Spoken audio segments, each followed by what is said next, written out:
I think UAPA should be invoked against the Delhi police and its master at the Home Ministry. If the judges have become meek as lambs, the police will puff out their chest and pretend they are lions. I think that the law inherently is problematic on several levels.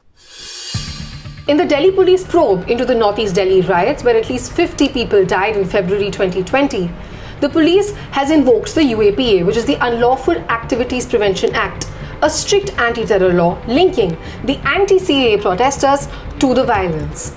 We spoke to lawyers to understand the consequences of being booked under this draconian law and how this act makes it almost impossible for anyone to get bail, even when there is minimal evidence against them.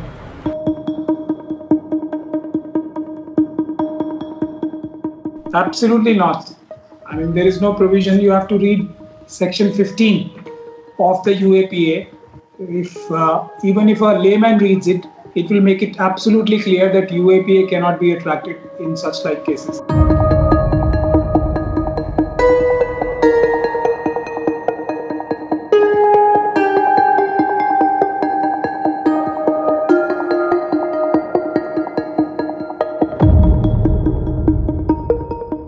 Coupled with that, if you read the allegations of the police, especially the FIR which has been registered, it will also be crystal clear that none of the ingredients of Unlawful Activities Prevention Act is attractable. Not at all. Because UAPA means that you're engaging in some kind of a terrorist offense. Now, a terrorist offense by its very nature, it requires an overt act. Namely, you fire a gun, you throw a bomb, and so on. So the CAA protesters are not even engaging in fiery speech. They're simply saying CAA NRC is illegal, it should be scrapped. So not only is their speech not fiery, their actions are certainly not fiery. The short answer to that is yes. The complicated answer to that is whether it will be sustainable in court or not, that's a totally different question. But the question about whether or not it can be invoked is certainly yes.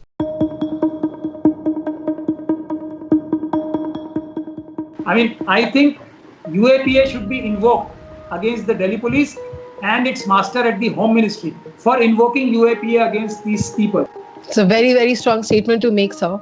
I can read out the provisions because by this you will read Section 15, because this false implications had created a scare in the minds of students as a community as well as Muslim community that if they protest even peacefully within the constitution, such a draconian law will be invoked against them, and that scare in the entire community squarely falls in the four corners of Section 15, the definition of the Terror Act.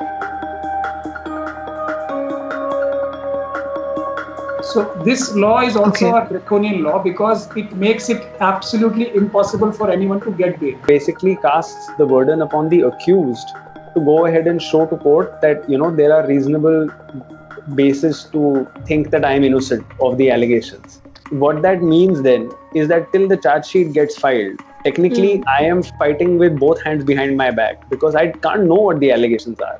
So automatically then I will wait till the charge sheet gets filed. And that automatically means at least 90 or 180 days are gone. So that's 3 to 6 months. UAPA has the most stringent provision.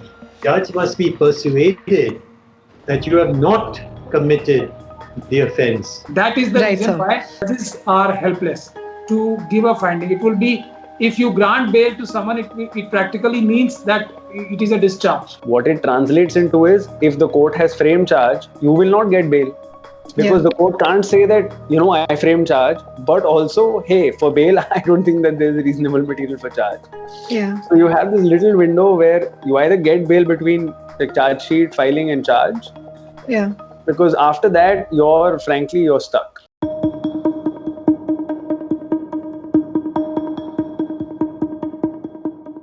Of course, I think the courts have responded to UAPA wrongly. Right. It's almost as if the judiciary has become intimidated by this very strong sounding term, Unlawful Activities Prevention Act. And in fact, they should say, you show me some evidence. Why should the court say, even if the evidence is not admissible in law during the trial, court say we can keep you in. So we'll wait for the trial to get over. Now, there's no reason for the judiciary to be so petrified, if you ask me. I think if the special judges are very stringent in application and are religious in application of the provisions of NIA as well as UAPA, I think most of the problems will not arise in cases where UAPA is invoked falsely.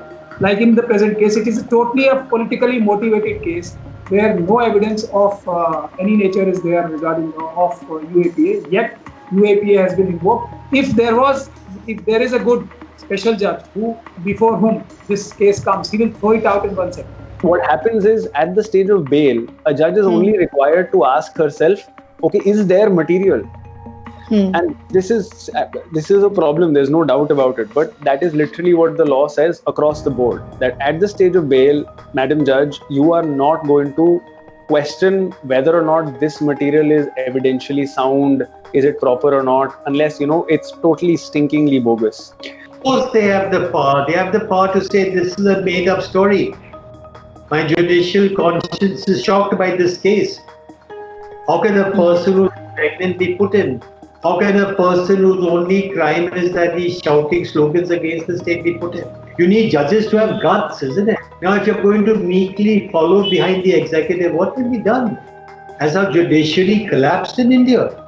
Has our judiciary forgotten that we have a long history of putting human rights activists in jail?